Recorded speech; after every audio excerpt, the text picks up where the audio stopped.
रत्नागिरी जिल्हा नियोजन समिती मार्फत जिल्हा वार्षिक योजना 24-25 ग्रामीण रस्ते विकास या कार्यक्रमाकरता जी रस्ते कामकाजाची तरतूद करण्यात आली, या सर्व निधीमध्ये सुद्धा फार मोठी तफावत लक्षात येते। या विषयामध्ये दापोली विधानसभा मतदारसंघातील मंडणगड, दापोली, खेड तालुक्यातली 20 कामे इथे तरतूद 2,80,00,000 रुपयाची झाली। खेड, चिपळूण, गुहागर या गुहागर मतदारसंघातील 36 कामांकरता 3,72,00,000ची तरतूद झाली।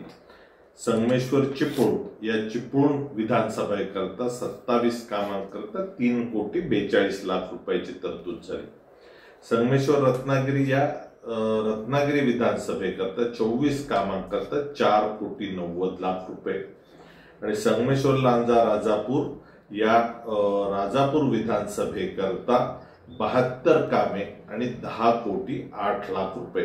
म्हणजे जर विचार केला तर 2 मतदारसंघांमध्ये 15 कोटी खर्च केले जातात आणि 3 मतदारसंघांमध्ये 8 ते 9 कोटी खर्च केले जातात। इतकी मोठी तफावत जिल्ह्याच्या नियोजनामध्ये राहिली तर हा सर्व परिणाम ग्रामीण भागातल्या विकासावरती होतो, त्या तालुक्यातल्या विकासावरती होतो।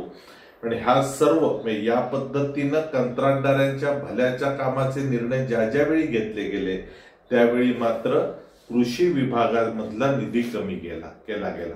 जे जलकुंड या कोकणामध्ये खरं रत्नागिरी जिल्ह्यामध्ये एक चांगलं नाव जलकुंडाचं झालं, शेतकऱ्यांना हवीशी वाटणारी योजना होती, पण त्याच्यातला निधी कमी केला आणि कंत्राटदारांचा निधी मात्र वाढीव दिला। या पद्धतीचं नियोजन हे जिल्ह्याकरता हानिकारक ठरणार आहे।